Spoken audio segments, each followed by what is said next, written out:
don't like brutal honesty.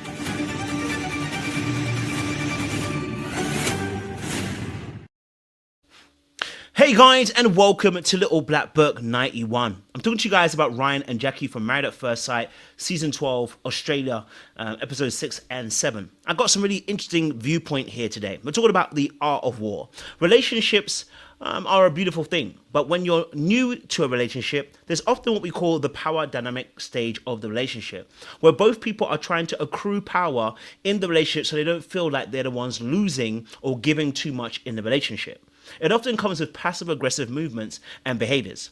And Ryan and Jacqui are literally taking pages from a playbook straight out of Sun Tzu, I think that's how you pronounce it, and his book of The Art of War. It's a mind game, and it is textbook stuff from both of these people that are involved in psychological warfare. But relationships shouldn't be psychological warfare, should they? They should be places where you can be yourself, love, care, and be free.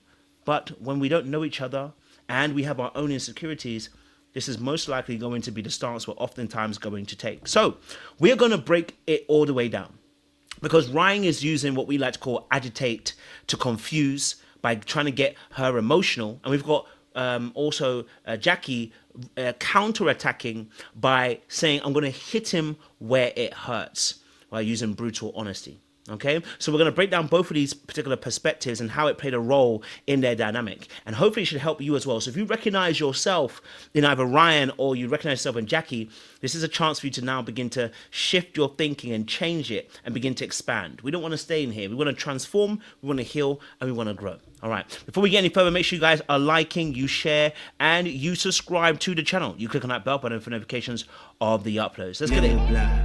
You know what time it is. All right, cool. So let's get into this video, because I want to first and foremost say that with Ryan and Jacqui, okay, these are two people who, well, Jacqui's a very critical person. She's gone through a lot. If you know her background, she was bullied. She became a model, a pageantess, and has made it through, you know, and become so much stronger. And then you got someone like Ryan, who is professed warrior, who is not afraid of anything, right? And so both people are overcomers in their own right, in their own relationships, but may also be a little bit short-sighted in their self-awareness in how they appear and show up in the relationship. Hence why both of them went immediately to passive-aggressive behaviors. We had Jacqui, you know, consistently criticizing Ryan for any little thing, whether it's a TV, whether it's his shoes, whether it's about he's not being a man enough or whatever. And then we had Ryan retaliating, trying to gain back his power and show her that he's a man, but doing it in a way that's passive-aggressive. And he decided to defy her control over him. One thing about men and women is this: men want to feel encouraged, want to feel loved, but they hate being changed. And we'll do a separate video for that, and breaking that down for you. Men don't like to be changed. That doesn't mean you shouldn't make suggestions, but they don't like to be forcibly changed, because it feels like you don't love them for them. And that's what Jacqui's actually doing. I know she's trying to make some different changes. For instance, when she told him to shave the beard off, that was an aspect of control. She may not realize it, but actually it shows that you don't actually care about the person. You only care about what you want from the person. That's not loving and that's not caring. But we're going to break it down a little bit more. Let's go into it. Ryan's art of strategy is to agitate to confuse. First and foremost, Ryan playing this game is that he wanted to disrupt Jacqui and cause her some discomfort, because he wanted to bring her down a peg. As one would say, he wanted to humble her. Let's have a little clip and have a little look at this. Hey, leave my shoes off. Shoes off. This is going to be a shoes off household. Oh, is it now? It's a joint discussion. Okay, so can we please... You don't just get to go. This is how it is. Can we please not have dirty feet on the... This was a great indication about the control that he felt was happening. He said, you don't get to tell me about taking my shoes off. So it's not the fact that he has to take his shoes off. It's the fact that he feels like she's telling him what to do. One thing about a man is there's one or three ways that he's going to respond. Either he's going to be passive-aggressive about it, and he will take his shoes off the counter, but he will do it in such a way where he will be passive about it. He will make a moan or complaint underneath his breath, but end up doing it. But then he probably won't change his behavior. He'll be resentful. Then there's another aspect where the person will just tell you outright, no, I'm not taking my feet off the table, taking the feet off the sofa, which is what he actually did. And the other aspect is that the person may decide that they are going to, accept the change but they're not going to do it permanently. They're going to resist it, but not necessarily all the way. They're going to be in the middle of the ground, right? He's chosen to be the far right. He's going to be outright no. You can't tell me what to do. And that's where actually the problem starts for both of them. Because the moment he retaliates and tells her he's not changing and he's going to leave his shoes on the sofa, she now has a decision to make. Do I escalate this, or do I look to seek another way to bring about a resolution of the situation? Well, we already know she didn't find that other way. And in fact, it turned into another situation. Now, she did try to negotiate. Let's have a look. If you want to wear shoes inside, you can vacuum. Here's the rule, hey? We're not down to the negotiation phase yet. I'm just a little bit nervous living with Ryan because, like... This is that she tried to find another way to do it. She said, let's negotiate. But by then, she had no... How do we call this? Had no pennies in the bank with Ryan. What I mean by that is that she had done 1 or 2, 3, 4, 5 things before we got to that point. And so at that point, it didn't matter how much money she had in the bank. Her money was no good here. And so when people find themselves at that point, they're not going to hear anything you got to say because they believe that you've done 1, 2, 3, 4, 5 things. The problem is Ryan never told her. Okay, so let's get into where we see Ryan's tactics come in, where he begins his art of war. New Zealand. Yeah, and I've got brains as well. All right, getting down to the business end now. Yeah. All right, last one. All right, that was an act of this is Sparta. If you don't know what happens next, I'll tell you. What ends up happening is he does not put her as number one, as the most beautiful or attractive woman that he has, that he's met in this experiment. That's his wife, by the way, right? She was expecting to be put as number one because she is, like she said, she's Miss New Zealand. She has done modeling. She's smart. She's all these things. But her lack of awareness about her attitude and the way she comes across made her not realize that actually beauty is not just about you being attractive. It's also about your attitude. Now, should he have chosen someone else? Should he have chosen his wife to be number one? Yeah, but he was being petty. And so he decided he was going to agitate her and bring her down a peg. Okay? He wanted to annoy Jacqui by small provocations, right? By putting his shoes on the bed, by putting her number 3 as a woman he's attractive, right? He wanted to make her emotionally reactive, make her lose control, because the whole entire time she had been in control by telling him what to do. He wanted to keep himself calm and make her look irrational so it would again put her off balance and let her know that she does not have the power, but he does. And he was maintaining the power by creating chaos in the relationship. Now, this is an act of war straight out the book of Tongzu, right? Which is you're trying to unbalance your opponent so that they can feel like they don't have the control in the relationship.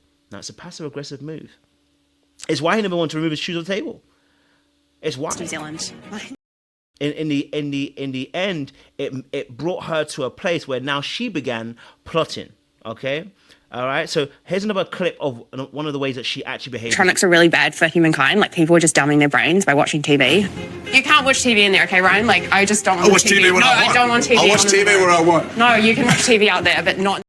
Notice how she's trying to tell him when he can watch TV and where he can watch TV. She was controlling, right? And so what he did was he wanted to passively aggressively deal with her. Now, we're going to talk about solutions towards the end of the video as to how we could have handled this on both sides, okay? Now, the problem with this is that when you do an act of war like this, you're creating more problems for yourself. Number one, there is a loss of control. If Jacqui decides to react, which she does, it's going to escalate the warfare, which it does.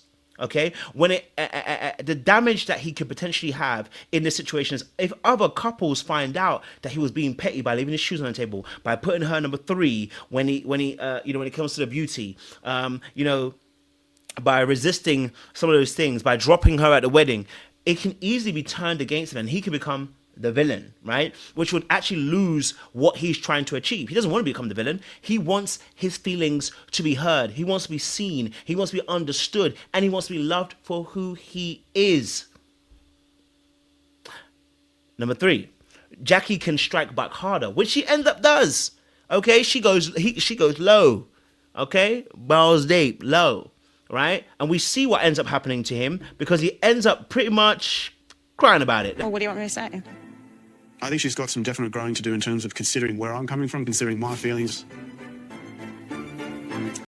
Suddenly, he wanted her to consider his feelings when he did not consider her feelings when he told her to brutal honesty about where she placed in top ranking of beauty. He didn't consider her feelings because he wanted to get one up on her. And this is the issue with doing warfare. You forget that you got feelings too. You forget that you're not invincible. Okay, and the final aspect in this and why it backfires on Ryan is because when you escalate, it can go beyond your control.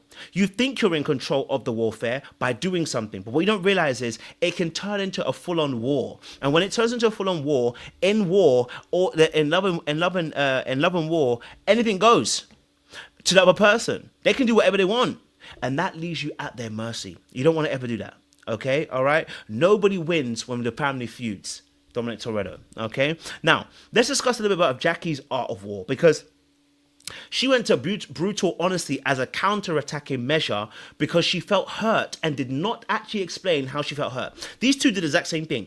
They both failed to communicate their actual pain points to the other person. Instead, they went to action. That tells us something very big about these two. That if they go straight to action rather than actually telling the other person how they feel, they're used to accruing power and taking it, rather than sitting in a place where they actually share and be vulnerable how they feel. They're used to being on the front foot and taking. They're used to being on the front foot and not being vulnerable. And that's why we're seeing the art of war coming through. Okay, so Jacqui's art of war strategy is brutal honesty. Okay, and she said she gonna make sure she gonna hurt some feelings. It's pretty shit just knowing my partner has no care about my feelings. Yeah. I was very honest. I'm not here to... So she was also very hurt by his sentiments. In fact, I cut it off a little bit early. He actually goes on to say that he was being brutally honest. Well, since that's the case, she said, if we're all going to be honest, all right, that's fine. No problem at all. We're going to be honest. If we're going to be honest, I'm going to be honest too. Yeah, she's very attractive. Karina does look quite European looking, which I've just kind of drawn to that look. Really, my top choice. Just personal preference. She started plotting. She said, if that's what we're doing, all right, cool. We're going to see who's going to win this war. For between me and you, who can outlast who? Now we're in a power struggle in this relationship. We're not about love right now. We're about power struggle. All right? Let's have a last than yours or whatever, you know? I didn't say he had a bit about anything else. Plays, I know, but like the way you said it, like godlike is very like elite compliment. I'm just being you know? honest. Olga had a smile on her face and telling me, I was just being honest about telling him about the fact that her ex-boyfriend had a godlike body, and he felt insecure. And that's the whole point about this warfare. It's pointless because you feel insecure, and so does she. And so this is where actually the attack comes from, because both of you are insecure. But when you attack and then get attacked and you feel some type of way, you can't complain, right? Okay, she hit him where it hurts. All right, she told him about her ex, about a godlike body, and that made him defensive and uncomfortable. In fact, it shifted the power back into her favor because she was so honest, he didn't realize that she can play the same game. Okay, all right, and she challenged him in an area where he was insecure at. He didn't know, maybe he didn't realize the weaknesses that he had, the insecurity that he might have had, because he should have been like, oh, cool. Well, I mean, I think I'm amazing, so I don't really mind. But like anybody on this earth, we all have our weak points. And she nailed his weak point. Okay? Now, the downside to her game also is that she's playing Ryan's game. She's playing into Ryan's hand. And instead of actually trying to get herself, her needs met, and get her feelings across to say, my feelings are actually hurt, she's playing games. That usually is, you play dumb games, you get what they say, dumb prizes, okay? Honesty can also be cruelty. At a certain point, your honesty can now be labeled as cruelty, which is not where you wanted to go. You were doing it because you wanted to get back at them. But in reality, what you've ended up doing is actually being cruel. Now, do I think her comment about godlike body is cruel? No. But, you know, if you start down that slope, it's a very slippery one. Okay, now the next point is that you can end up, how this backfires, this can end up putting Ryan in a victim mode, because he can go, well, actually, what you said was so hurtful, and now he plays the sympathy card. Now, of course, we're watching it and we're looking at it going, that ain't going to get anybody sympathetic for Ryan. But if that continues, if another time it happens, we may look at it differently. Okay, and the final point is that whenever you escalate, it leads to mutual destruction. Because of the fact that she's retaliating, if I throw a bomb and you throw a bomb, it's mutual destruction. And nobody ends up winning in this relationship. because actually nobody spoke about what really they actually wanted from the situation. Okay. What we needed for was Ryan to not be petty. We needed him to be assertive and explain his constant nagging.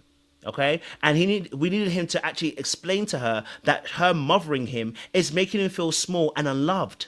That is what he needed to explain.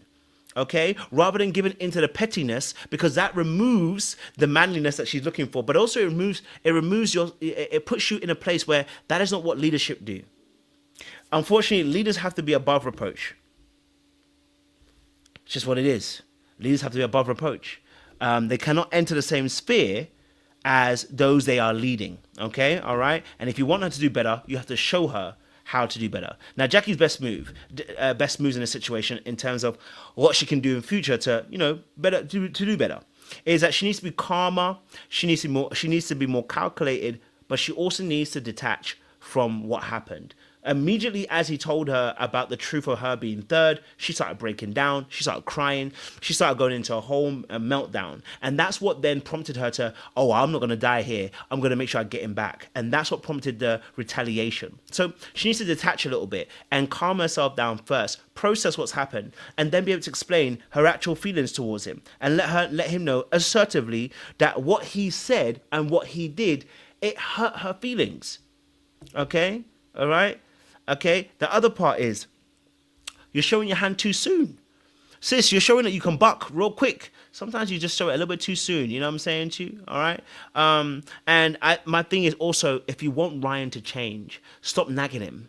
It's actually, there's a need for suggestion and letting him know that, hey, for me personally, I would prefer if your shoes weren't on the chair. But she wasn't doing that. She was commanding him. Women and men in relationships, whenever you get to a place where you're commanding a man and demanding, you're going to lose him, because he doesn't want to be commanded or demanded. It feels like control, and it feels like you're trying to mother him. He's not a young boy anymore. He's not a son. And so for him, he's always going to resist you. Suggest, not demand. Okay? All right? Tunzu said, the greatest victory is that which requires no battle. The real winner is not you and I when we're fighting. The real winner is when we come together and we build understanding. Okay? So in the short term, Jacqui's brutal honesty may have put Ryan on the defensive, but actually temporarily, but long term, it's damaged the relationship. Ryan being supremely honest about how he felt, short term might have made him feel good. It may have put her on the back foot, but long term, it's put lasting damage on a relationship where she doesn't feel like she's loved and cared by you. Okay? So the winner of this particular battle is the one where we both actually realize we are seeking understanding. Okay? That's when we know we are winning the battle. Okay? And so for anybody out there who's listened to this, I hope that it's been very helpful. If you're somebody who can identify maybe partly what Jacqui has done or what Ryan has done, then this is great. Leave a comment down below, okay? All right? I want you to understand that winning the war is about bringing understanding and about you two being on the same plane. Both Ryan and Jacqui believe they're masterminds and believe that they're the ones who had each other checkmate. But I want to let you know that neither of them win if this relationship fails. So let me know your thoughts down below in the comment section. But don't forget to subscribe to more of our videos as well. Like, share, subscribe to our channel as well to see more of our breakdowns. And if you need some coaching, one-on-one personalized coaching to go a little bit deeper and to explore more of your story, then reach out to us. There's a link down below in the description box, and sign up to our coaching as well. All right, guys, we'll see you again very, very soon. Much love, much appreciation. We're gonna be out of here, baby.